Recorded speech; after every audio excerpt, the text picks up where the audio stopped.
Hello दोस्तों, आप सभी का स्वागत है हमारे YouTube channel point of learning में। पेश है आपके सामने इतिहास विषय की एक बहुविकल्पी प्रश्नों की लंबी सीरीज, जो आपको हर तरीके के कंपटीशन एग्ज़ाम में आपकी मदद करेंगे। आप चाहे यूपीएससी की तैयारी कर रहे हो, या आप टीजीटी पीजीटी की तैयारी कर रहे हो, या और दूसरे कंपटीशन की तैयारी कर रहे हो, इतिहास विषय से जुड़े हुए सभी सवालों के जवाब आपको यहाँ पर मिलने वाले हैं। एक एक करके आप वीडियो देखिए और अपनी तैयारी को मजबूत कीजिए। तो इसमें हम आपको 27 अध्याय में ये हमारा इतिहास का जो बहुविकल्पी प्रश्नों का एक संग्रह है, 27 भागों में बटा हुआ है, जिसका पहला भाग आज आपके सामने पेश है। शुरू करते हैं। सिंधु सभ्यता। जैसा कि आप स्क्रीन पर देख सकते हैं, आपके सामने प्रश्न खुल चुका है। शुरू करते हैं बिना किसी देरी के। दोस्तों, अगर आप हमारे चैनल पर नए हैं तो हमारे चैनल पॉइंट ऑफ लर्निंग को सब्सक्राइब कर लें, जिससे कि आने वाले सभी वीडियोस की नोटिफिकेशन आप तक पहुंच जाएं और आप उन्हें देखकर अपने तैयारी को मजबूत कर सकें। और इसे अपने दोस्तों में शेयर करें, वीडियो को ज़्यादा से ज़्यादा लाइक करें। शुरू करते हैं बिना किसी देरी के। सवाल नंबर 1, सिंधु घाटी स्थल कालीबंगन किस प्रदेश में है? अब यहाँ पर आपके सामने पहला प्रश्न है, सिंधु घाटी स्थल कालीबंगन किस प्रदेश में है?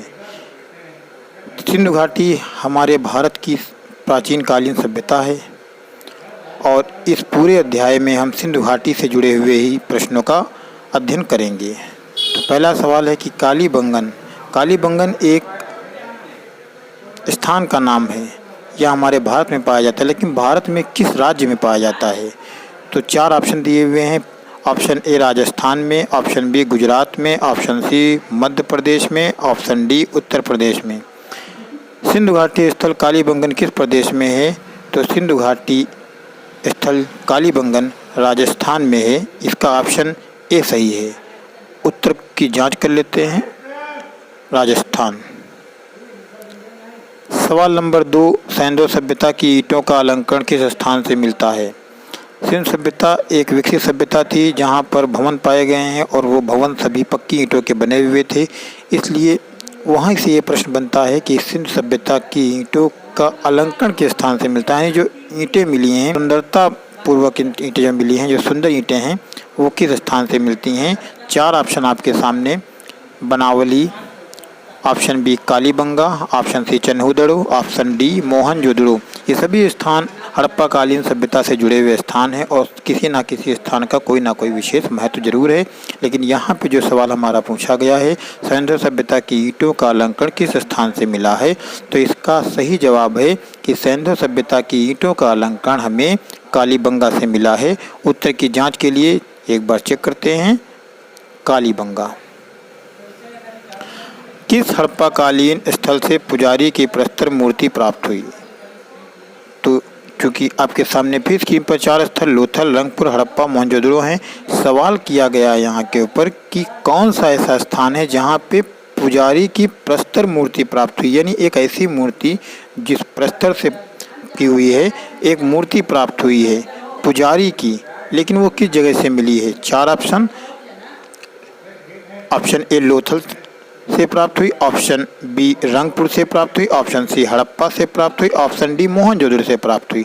क्योंकि इस सभ्यता का नाम हड़प्पा कालीन सभ्यता है और हड़प्पा कालीन सभ्यता में एक नगर हड़प्पा स्वयं भी है। मोहनजोदड़ो, रंगपुर, लोथल ये सब हड़प्पा के ही स्थान हैं। इसी तरीके से हड़प्पा स्वयं में भी एक स्थान है और इस हड़प्पा नगर की खुदाई, इस हड़प्पा सभ्यता का पता लगाने के समय सबसे पहले हड़प्पा सभ्यता की, हड़प्पा नगर की ही खुदाई हुई, इसीलिए इसका नाम हड़प्पा सभ्यता पड़ा। तो जिस स्थान से पुजारी की प्रस्तर मूर्ति प्राप्त हुई है वो ऑप्शन सी है, यानी कि हड़प्पा से पुजारी की प्रस्तर मूर्ति प्राप्त हुई है। सही आंसर चेक करते हैं, हड़प्पा। सिंधु घाटी की सभ्यता में घोड़े के अवशेष कहाँ मिले हैं? क्योंकि सिंधु घाटी सभ्यता में घोड़ों को लोग पालते थे, उस समय के लोगों के पास घोड़े थे। क्योंकि घोड़े के अवशेष मिले, ये कहीं ना कहीं संकेत देता है कि सिंधु घाटी सभ्यता के लोग, सिंधु घाटी के लोग घोड़े से परिचित थे। लेकिन ये घोड़े के अवशेष मिले हैं तो किस स्थान से मिले हैं? पूरी सभ्यता में थे नहीं मिले हैं, लेकिन जिस जगह से मिले वो कौन सी जगह है? Option A Vanawali, option B Lothal, option C Kalibanga, option D Surkotada. तो 4 ऑप्शन आपके सामने हैं। इसमें ऑप्शन डी जो है सुरकोटदा, यहाँ से सिंधु घाटी सभ्यता में घोड़े के अवशेष मिले हैं। उत्तर की जांच आपके सामने, सुरकोटदा। सवाल नंबर 5 आपके सामने, आपकी स्क्रीन के ऊपर। हड़प्पा सभ्यता के अंतर्गत हल से जोते गए खेत का साक्ष्य कहाँ से मिला है? तो हड़प्पा के लोग कृषि कार्य करते थे। कृषि उस समय जिन यंत्रों से की जाती थी उनमें एक यंत्र कृषि को जोतने के लिए हल था। जैसा कि आज भी लोग हल से जो खेतों को जोतते हैं, उस समय भी हल था। तो हल के साक्ष्य मिले हैं, जोते गए खेत का एक साक्ष्य मिले हैं जो कि हल से जोता गया है, ऐसे कुछ प्रमाण मिले हैं। लेकिन वह कहाँ मिले हैं? तो ऑप्शन 4 आपके सामने। सवाल एक बार फिर से पढ़ लेते हैं। हड़प्पा सभ्यता के अंतर्गत हल से जोते गए खेत का साक्ष्य कहाँ से मिला है? Option A Kalibangan, option B Banawali, option C Ropar, option D Lothal. तो इसका सही जवाब है कालीबंगा। और सवाल नंबर 6 आपकी स्क्रीन पर। किस हड़प्पा कालीन स्थल से नृत्य मुद्रा वाली स्त्री की कांस्य मूर्ति प्राप्त हुई? यानी नाचती हुई मुद्रा वाली एक कांसे की मूर्ति प्राप्त हुई है। एक नृत्य करती हुई स्त्री की मूर्ति जो कि कांस धातु की या कांसे की बनी हुई है, वह प्राप्त हुई है हड़प्पा कालीन सभ्यता में। लेकिन वह किस हड़प्पा के किस स्थल से प्राप्त हुई है, आपको जवाब देना है। बनावली से option A, option B Mohenjodaro से, ऑप्शन सी कालीबंगा से, ऑप्शन डी हड़प्पा से। तो जैसा कि आपके सामने 4 जवाब हैं, तो नृत्य मुद्रा वाली स्त्री की कांस्य मूर्ति हमें मोहनजोदड़ो से प्राप्त हुई। इसका ऑप्शन बी सही है, करेक्ट आंसर। सिंधु घाटी की सभ्यता कहाँ तक विस्तृत थी?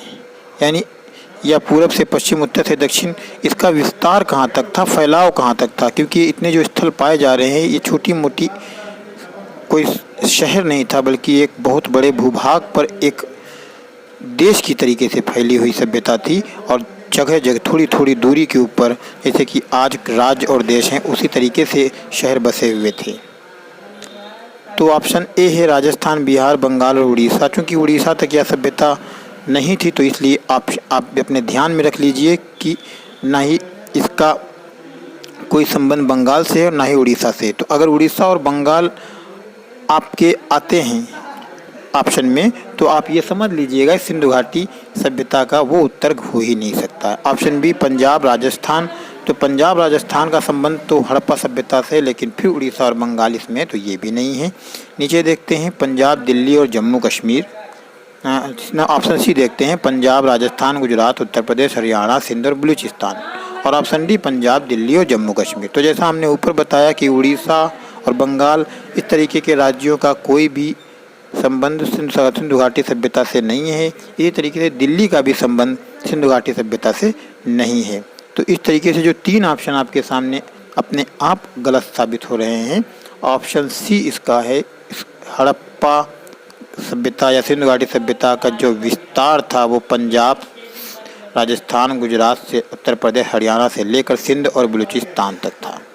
तो आधुनिक समय में सिंध और बलूचिस्तान पाकिस्तान का हिस्सा बन चुके हैं, जबकि कुछ हिस्सा राजस्थान और पंजाब का भी पाकिस्तान में है। इसका ऑप्शन चेक कर लीजिए, ऑप्शन सी। सिंधु सभ्यता निम्नलिखित में से किस युग में पड़ती है? सिंधु सभ्यता निम्नलिखित में से किस युग में पड़ती है? ऐतिहासिक काल में, हिस्टोरिकल पीरियड में, प्रागैतिहासिक काल में, प्री हिस्टोरिकल पीरियड में, उत्तर प्रागैतिहासिक काल में, पोस्ट हिस्टोरिकल पीरियड में, आद्य ऐतिहासिक काल में, प्रोटो हिस्टोरिकल पीरियड में। तो सिंधु घाटी सभ्यता, ऐतिहासिक काल वह काल होता है, हम आपको यहाँ पे बताते चले, जो लिखा हुआ काल है जिसको पढ़ा जा सकता है। प्रागैतिहासिक काल जो कि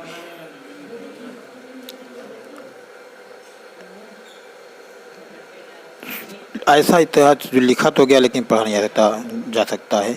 तो यहाँ पर सिंधु घाटी सभ्यता में आद्य ऐतिहासिक काल में जो चीज़ें हमें मिली लिखी हुई, लेकिन उनको पढ़ा नहीं जा सकता है। इसका ऑप्शन डी सही है। सिंधु घाटी की सभ्यता निम्नलिखित में से किस सभ्यता के समकालीन नहीं थी? तो दोस्तों आपको हम बता दें, प्राचीन समय की 4 प्रसिद्ध सभ्यताएं हैं, जिनमें पहली है मिस्र की सभ्यता, दूसरी है मेसोपोटामिया की सभ्यता, तीसरी है चीन की सभ्यता, और जो चौथी सभ्यता प्राचीन काल की विस्तृत सभ्यता है और विकसित सभ्यता है वो सिंधु घाटी की सभ्यता है या हड़प्पा सभ्यता है। तो यही 4 सभ्यताएं थीं। सिंधु घाटी की सभ्यता किस सभ्यता के समकालीन नहीं थी? यानी ऐसी सभ्यता जो सिंधु घाटी के साथ में नहीं उस वक्त वजूद में थी। तो मिस्र की जिस वक्त यहाँ पे सिंधु घाटी सभ्यता थी, उसी वक्त मिस्र की सभ्यता अपने क्षेत्र में विकास कर रही थी, मेसोपोटामिया की सभ्यता अपने विकास क्षेत्र में थी, और चीन की सभ्यता अपनी भूमि पर विकसित हो रही थी। यानी ये नहीं धरती पर या संसार में चारों सभ्यताएं एक ही समय में लगभग विकसित हुई थीं। तो जो ग्रीक की सभ्यता है वह सिंधु घाटी सभ्यता के समकालीन सभ्यता नहीं है, ऑप्शन ए। हड़प्पा के संपूर्ण क्षेत्र का आकार किस प्रकार का था? तो अगर आप मानचित्र पर देखेंगे, हम अपने अगले वीडियो में जब आपको मानचित्र द्वारा इस चैप्टर का ज्ञान देंगे या इसके बारे में बताएंगे, तो इसका जो आकार होता है ना ही गोल है, ना ही वर्गाकार है, ना ही आयताकार है। हड़प्पा सभ्यता का संपूर्ण क्षेत्र का आकार त्रिभुजाकार है। हड़प्पा के मिट्टी के बर्तनों पर सामान्यतः किस रंग का उपयोग हुआ है? तो हड़प्पा में जो बर्तन पाए गए हैं उसमें एक रंग का इस्तेमाल किया गया है। तो पांडु है, नीला है, लाल है, तो ना ही नीला है ना ही लाल है। हड़प्पा सभ्यता के बर्तनों पर नीला और हरा दोनों रंगों का इस पर उपयोग किया गया है। ऑप्शन डी इसका सही है। उत्तर की जांच, इसका ऑप्शन सी है, लाल रंग, क्योंकि हड़प्पा सभ्यता के बर्तनों के ऊपर विशेष प्रकार का लाल रंग लगाया जाता था जिसे मृद भांड कहा जाता था। सिंध का नखलिस्तान यानी कि बाग हड़प्पा सभ्यता के किस पुरास्थल को कहा गया?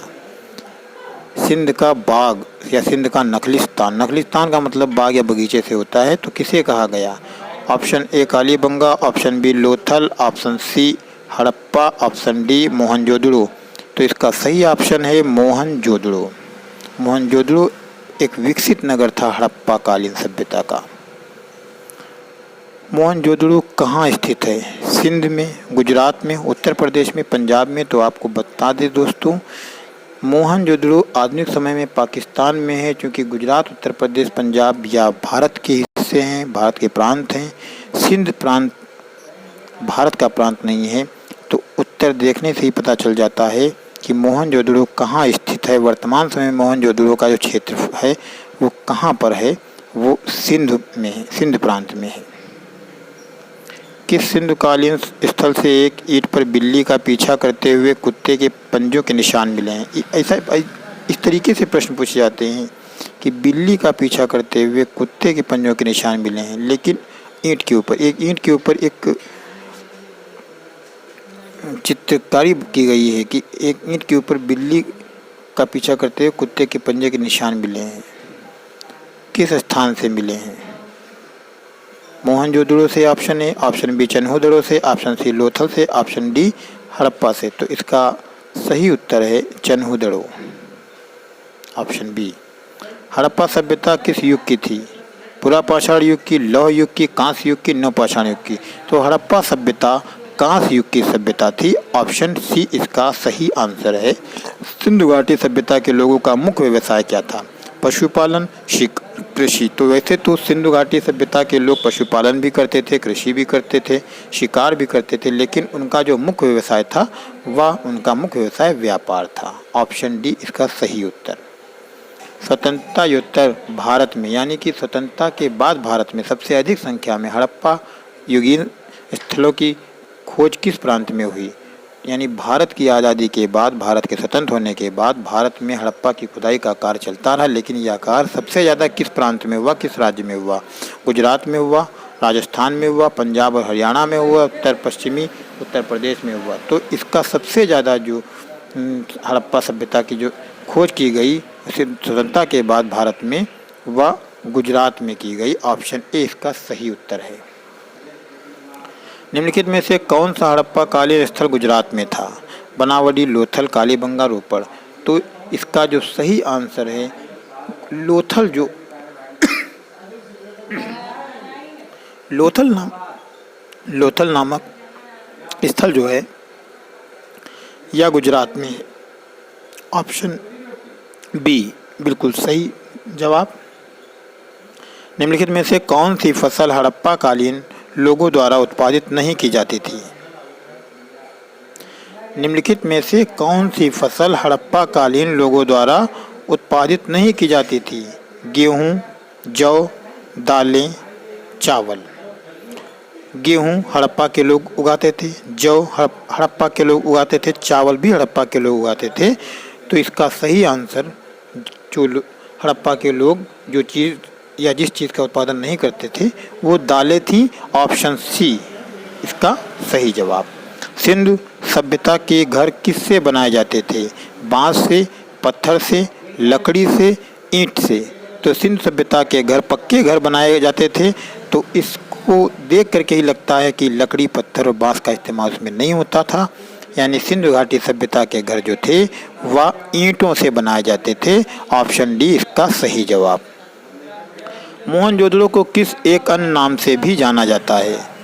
मृतकों का टीला, जीवितों का टीला, कंकालों का टीला, दासों का टीला। तो मोहनजोदड़ो का जो एक अन्य नाम है वह है माउंट ऑफ डेड यानी मृतकों का टीला। ऑप्शन ए इसका सही जवाब है। निम्नलिखित में से कौन सा सिंधु स्थल समुद्र तट पर स्थित नहीं था? बालाकोट, कोटदीजी, सुरकोटदा, लोथल।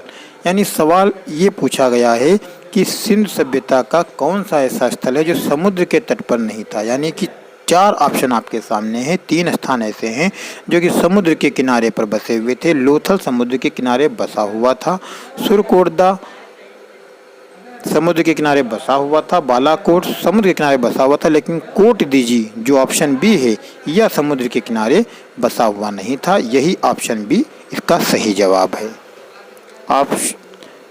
प्रश्न नंबर 23, निम्नलिखित में से कौन मोहनजोदड़ो की सबसे बड़ी इमारत मानी जाती है? तो मोहनजोदड़ो में कुछ बड़े भवन पाए गए हैं, जैसे सभा भवन पाया गया है, विशाल स्नानागार भी पाया गया है, विशाल अन्नागार, धान्य कोठार पाया गया है। इनमें से कोई नहीं। ये तीनों स्थान मोहनजोदड़ो में पाए गए हैं जो उपरोक्त हैं, लेकिन इनमें भी सबसे बड़ी इमारत कौन सी है? जो विशाल स्नानागार भी बहुत बड़ा था, सभा भवन भी बहुत बड़ा था, विशाल अन्नागार भी बहुत बड़ा था, लेकिन तीनों में सबसे बड़ा जो था वो इसका सही जवाब है। ऑप्शन सी विशाल अन्नागार या धान्य कोठा, जिसमें अन्न को सुरक्षित रखा जाता था। ऑप्शन सी इसका सही जवाब। निम्नलिखित विद्वानों में से हड़प्पा सभ्यता का सर्वप्रथम खोजकर्ता कौन था? हड़प्पा की खोज इन सभी लोगों ने की हड़प्पा के ऊपर काम किया, लेकिन इन चारों में से सबसे पहले किसने हड़प्पा की खोज की थी? तो option A sir John Marshall, option B R D. Banerjee, option C A Cunningham, option D Dayaram Sahni. तो हड़प्पा सभ्यता की सबसे पहले जो खोज जिसने की या जो खोज करता थे वो दयाराम साहनी थे। इसका सही जवाब है ऑप्शन डी दयाराम साहनी। सैंधव स्थलों के उत्खनन से प्राप्त मोहरों पर निम्नलिखित में से किस पशु का सर्वाधिक उत्कीर्ण हुआ है? यानी सिंधु सभ्यता से जो भी मोहरें प्राप्त हुई हैं, मोहर उस वक्त समय में बहुत ज़्यादा मात्रा में मोहर ही प्राप्त हुई हैं। सिंधु घाटी की सभ्यता की खुदाई में मोहर बहुत अधिक पाई गई हैं, लेकिन इस पर अलग अलग पशुओं के चित्रांकित हुआ करते थे, तो सबसे ज़्यादा किस पशु का उत्कीर्ण हुआ है, यानी पशु के चित्र पाए गए हैं। तो उसमें आपके सामने 4 ऑप्शन हैं कि बैल के पाए गए हैं, ऑप्शन बी हाथी के पाए गए हैं, ऑप्शन सी शेर के पाए गए हैं, ऑप्शन डी घोड़ा के पाए गए हैं। तो सिंधु घाटी सभ्यता में जो सर्वाधिक जिस पशु का मुहर के ऊपर उत्कीर्ण हुआ है वह बैल है। इसका सही जवाब है ऑप्शन ए। हड़प्पा कालीन लोगों ने नगरों में घरों के विन्यास के लिए कौन सी पद्धति अपनाई थी, यानी घर जो बनाए जाते थे वो किस पद्धति से बनाए थे, किस डिज़ाइन से बनाए जाते थे। गोल आकार आकृति में, तो यह गलत ऑप्शन है। ग्रिड पद्धति में, त्रिभुजाकार पद्धति में, कमल पुष्प की पद्धति में। तो त्रिभुजाकार पद्धति में भी नहीं बनाए थे, कमल पुष्प की आकृति में भी नहीं बनाते थे, ग्रिड पद्धति में बनाए जाते थे। यानी एक ऐसी योजना के अंतर्गत बनाए जाते थे, घर चौकोर बनाए जाते थे और सड़कें समकोण प्रकार की थी, नालियाँ सीधी होती थी। इस तरीके से एक प्रणाली थी जो घरों को बहुत ही सुंदर और व्यवस्थित तरीके से बनाने की प्रणाली उस समय लोग इस्तेमाल किया करते थे, प्रयोग किया करते थे। तो इस प्रकार से अगर हम देखेंगे तो हड़प्पाकालीन लोगों के नगरों में घरों के विन्यास के लिए जो पद्धति अपनाई जाती थी वो ग्रिड पद्धति अपनाई जाती थी। ऑप्शन बी इस प्रश्न का उत्तर। आपके सामने स्क्रीन पर सवाल नंबर 27, सिंधु सभ्यता का पत्तन नगर यानी सिंधु सभ्यता का बंदरगाह कौन सा था। मोहनजोदड़ो था, कालीबंगन था, लोथल था, रोपड़ था। तो जैसा कि अभी अपने ऊपर देखा था, एक सवाल आया था कि कौन सा स्थान समुद्र के किनारे नहीं है, तो कोटदीजी नहीं था, बाकी सभी थे। उन्हीं 4 ऑप्शन में एक ऑप्शन आपके सामने था लोथल।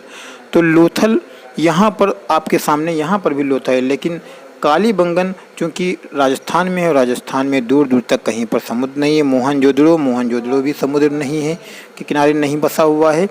ये स्थान इस तरीके से देखने से ही कुछ उत्तर पता चल जाते हैं दोस्तों। अगर आप थोड़ा सा ध्यान दे लें तो कुछ उत्तर हमें बिना पढ़े ही मिल जाते हैं। लोथल समुद्र के किनारे है और बंदरगाह समुद्र के किनारे ही होते हैं।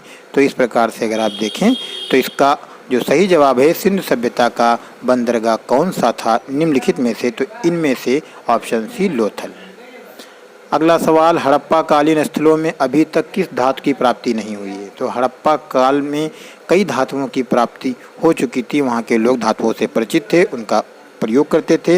हड़प्पा काल के लोग तांबे से परिचित थे, हड़प्पा के लोग स्वर्ण से भी परिचित थे, चांदी से भी परिचित थे।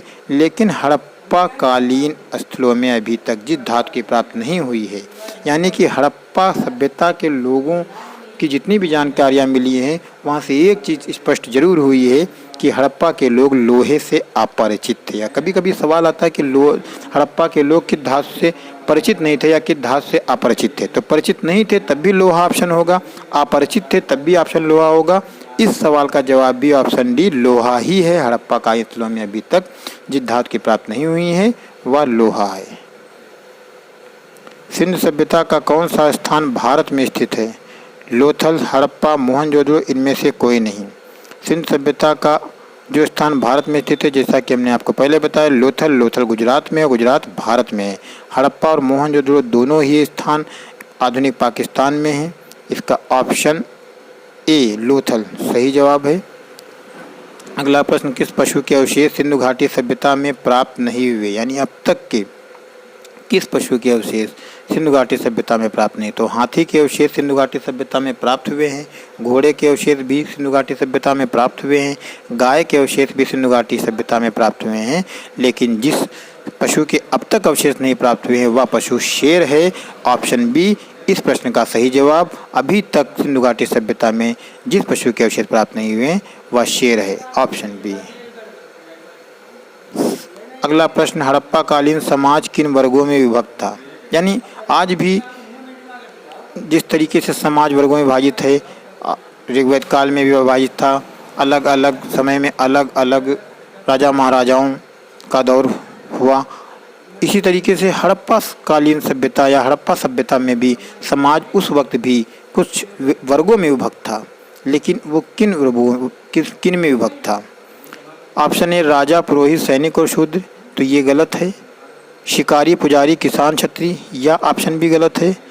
ऑप्शन सी विद्वान, योद्धा, व्यापारी और श्रमिक। ऑप्शन सी इसका सही जवाब है ब्राह्मण, क्षत्रिय, वैश्य और शूद्र। ऑप्शन डी ये भी गलत है। यानी हड़प्पा समाज जो था वह 4 भागों में बटा हुआ था, जिनमें पहला वर्ग विद्वानों का था, दूसरा योद्धाओं का था, तीसरा व्यापारियों का था और श्रमिक था। आप यहाँ पर ध्यान दीजिए, जैसे जैसे आप आगे बढ़ेंगे हड़प्पा कालीन सभ्यता, सिंधु घाटी सभ्यता के बाद में जब हम वैदिक काल में पहुँचते हैं तो वैदिक समाज भी 4 भागों में बटा हुआ मिलेगा। वहाँ पर विद्वान की जगह पर ब्राह्मण हो जाता है, योद्धा की जगह पर क्षत्रिय हो जाता है, व्यापारी की जगह पर वैश्य हो जाता है और श्रमिक की जगह पर शूद्र हो जाता है। यानी जो ऑप्शन डी है यह पूरा का पूरा वैदिक काल में इस रूप में बदल जाता है, जबकि हड़प्पा सभ्यता के लोग विद्वान थे, योद्धा थे, व्यापारी थे और श्रमिक थे। इन 4 भागों में बटा हुआ था। Option number C. हड़प्पा वासी किस धातु से परिचित नहीं थे? जैसा कि मैंने अभी ऊपर बताया कि कौन सी धातु से वो परिचित नहीं थे। सोना चांदी से परिचित थे, तांबा कांसा से परिचित थे, टीन और शीशे से परिचित थे। अभी हमने बताया कि सवाल कभी आपसे किया जाएगा कि हड़प्पा के लोग किस धातु से परिचित नहीं थे या किस धातु से अपरिचित थे, तो ऑप्शन डी लोहा। सिंधु सभ्यता का सर्वाधिक उपयुक्त नाम क्या है? तो सिंधु सभ्यता का सर्वाधिक उपयुक्त नाम हड़प्पा सभ्यता, सिंधु सभ्यता, सिंधु घाटी सभ्यता, इनमें से कोई नहीं। तो चूंकि सिंधु सभ्यता भी इसी को कहते हैं, सिंधु घाटी सभ्यता भी इसी को कहते हैं, हड़प्पा सभ्यता भी इसी को कहते हैं कि सबसे उपयुक्त नाम इनमें से कौन सा है? तो इस सभ्यता की जब खोज हुई तो सबसे पहले जिस नगर जो नगर वजूद में आया हमारे सामने वो हड़प्पा था, इसलिए इसका सर्वाधिक उपयुक्त नाम हड़प्पा सभ्यता ही होना चाहिए। इसका सही जवाब हड़प्पा सभ्यता। सिंधु सभ्यता के बारे में कौन सा कथन असत्य है यानी गलत है? मातृ देवी की उपासना की जाती थी, या बिल्कुल सही है सिंधु घाटी सभ्यता के लोग मातृ देवी की पूजा करते थे। लोग लोहे से परिचित थे। बस यहीं पर हम ऑप्शन 2 हमारा बिल्कुल साफ साफ बता रहा है, क्योंकि सिंधु घाटी में अभी तक लोहे के प्रमाण ही नहीं मिली है, लोहे की धातु से परिचित नहीं थे। जब लोहे की धातु के प्रमाण नहीं हैं और लोग लोहे से परिचित नहीं थे, यही आप यहाँ पर ऑप्शन हमारे सामने दिया हुआ है कि लोग लोहे से परिचित थे, तो ये कथन असत्य हो जाता है, ऑप्शन बी। अगला सवाल है हड़प्पा सभ्यता की खोज किस वर्ष में हुई? 1942 ईस्वी में, 1901 ईस्वी में, 1921 ईस्वी में, 1935 ईस्वी में। तो हड़प्पा सभ्यता की जो खोज हुई दयाराम साहनी ने की और यह सब खोज सन 1921 ईस्वी में हुई थी, ऑप्शन सी। हड़प्पा के काल का तांबे का रथ किस स्थान से प्राप्त हुआ? हड़प्पा सभ्यता में खुदाई में एक रथ प्राप्त हुआ है, तांबे का रथ प्राप्त हुआ है। तो यह किस स्थान से प्राप्त हुआ है? बनावली से प्राप्त हुआ है, कुणाल से प्राप्त हुआ है, राखीगढ़ी से प्राप्त हुआ है, दायमाबाद से प्राप्त हुआ है। तो जो तांबे का रथ प्राप्त हुआ है वो दायमाबाद से प्राप्त हुआ है, ऑप्शन डी इसका सही जवाब। हड़प्पा सभ्यता के बारे में कौन सी उक्ति सही है यानी कौन सी लाइन इनमें से सही है? 3 लाइनें गलत हैं और 1 लाइन सही है। उन्होंने पशुपति का सम्मान करना आरंभ किया, ऑप्शन बी। उनकी संस्कृति समानता स्थिर नहीं थी, उन्हें अश्वमेध की जानकारी थी, गाय उनके लिए पवित्र थी। तो जो पहला ऑप्शन है, ऑप्शन ए, उन्होंने पशुपति का सम्मान करना आरंभ किया था। हड़प्पा के लोग पशुपति का सम्मान करना आरंभ किया था। हड़प्पा स्थल रोपड़ पंजाब किस नदी के किनारे पर बसा? यानी एक अब जिस हड़प्पा का स्थल जो रोपड़ है जो कि पंजाब में है, रोपड़ नदी के किनारे, समुद्र के किनारे नहीं है, नदी के किनारे है। और जो समुद्र के किनारे चीज़ें होती हैं वह बंदरगाह वहाँ बनाए जाते हैं, नदियों के किनारे बंदरगाह नहीं बनाए जाते हैं। तो यहाँ पे रोपड़ जो है जो कि पंजाब में हमारे पड़ता है, ये किस नदी के किनारे है? तो चिनाब नदी के किनारे है, सतलुज नदी के किनारे है, सिंधु नदी के किनारे है, रावी नदी के किनारे है। इसका सही जवाब है ऑप्शन बी, सतलज नदी के किनारे रोपड़ बसा हुआ है। अगला सवाल, मांडा किस नदी के किनारे स्थित था? रावी नदी, सिंधु नदी, चिनाब नदी, सतलज नदी। तो मांडा जो था चिनाब नदी के किनारे स्थित था, ऑप्शन सी इसका सही जवाब। अगला प्रश्न, सिंधु घाटी सभ्यता की खोज कर निकालने में जिन 2 भारतीयों का नाम जुड़ा है वो कौन से? बड़े ही प्रसिद्ध, बड़े मशहूर दोनों भारतीय हैं, ऑप्शन डी आपके सामने, दयाराम साहनी एवं राखालदास बनर्जी। यही वो 2 भारतीय हैं जिनका नाम सिंधु घाटी सभ्यता की खोज से जुड़ा हुआ है। सिंधु घाटी सभ्यता की विकसित अवस्था में निम्नलिखित में से किस स्थल में घरों में कुओं के अवशेष मिले हैं? सिंधु घाटी सभ्यता की विकसित अवस्था में निम्नलिखित में से किस स्थल में घरों में कुओं के अवशेष मिले, यानी कौन सा ऐसा वो स्थान है जहाँ घरों के अंदर कुएं मिले हैं। तो मोहनजोदड़ो में मिले हैं, हड़प्पा में मिले हैं, कालीबंगा मिले में, लोथल मिले। तो जो घरों में कुएं पाए गए हैं वह ऑप्शन ए इसका सही जवाब है। मोहनजोदड़ो में घर के अंदर से कुएं के प्रमाण मिले हैं। हड़प्पा सभ्यता में एक उन्नत जल प्रबंधन प्रणाली का पता चलता है। आलमगीरपुर में, धौलावीरा में, लोथल में, कालीबंगा में। यानी जल निकासी के लिए एक ऐसी प्रणाली बनाई गई थी जो बहुत ही व्यवस्थित ढंग से बनाई गई थी। लेकिन यह प्रणाली किस जगह से हमें मिलती है? तो ऑप्शन बी, धौलावीरा में इस प्रणाली के प्रमाण मिले हैं। ऑप्शन अगला सवाल हमारा, निम्नलिखित में से किस पदार्थ का उपयोग हड़प्पा काल की मुद्राओं के निर्माण में के रूप में किया जाता था? तांबे का प्रयोग मुद्रा में नहीं किया जाता था। लोहे का प्रयोग, लोहे से अपरिचित थे। कांसे का प्रयोग भी मुद्रा में नहीं किया जाता था।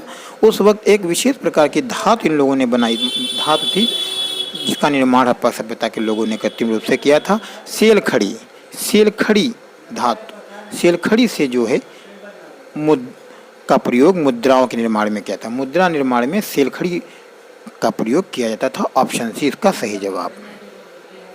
रंगपुर जहां हड़प्पा की समकालीन सभ्यता थी, राजस्थान में है, पंजाब में है, उत्तर प्रदेश में, सौराष्ट्र में है।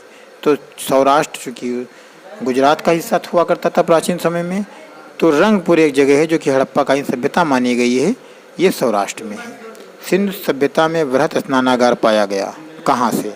मोहनजोदड़ो में, हड़प्पा में, लोथल में, कालीबंगा में। तो ध्यान रखिएगा, मोहनजोदड़ो में वृहत स्नानागार पाया गया, अन्नागार पाया गया। तो इसका सही ऑप्शन है मोहनजोदड़ो, ऑप्शन ए। हड़प्पा एवं मोहनजोदड़ो की पुरातात्विक खुदाई के प्रभारी थे Lord Macaulay, sir John Marshall, Robert Lord Clive, colonel Tod. Harappa और मोहनजोदड़ो की जो पुरातत्व की खुदाई हुई उसके जो अध्यक्ष थे वो कौन थे, प्रभारी थे वो कौन थे? तो वो सर जॉन मार्शल थे। ऑप्शन डी,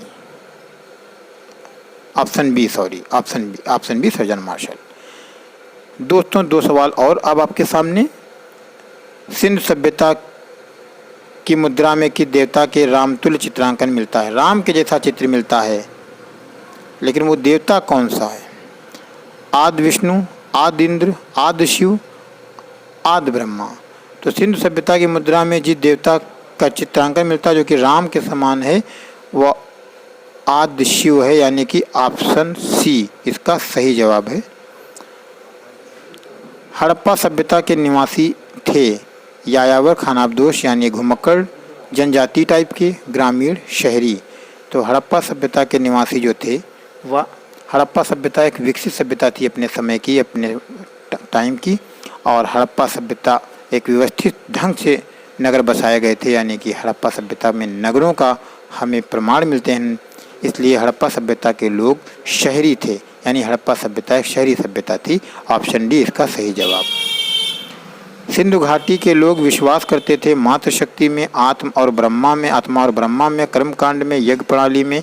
सिंधु घाटी के लोग मातृशक्ति में विश्वास करते थे। ऑप्शन ए इसका सही जवाब। हड़प्पा सभ्यता का प्रचलित नाम है,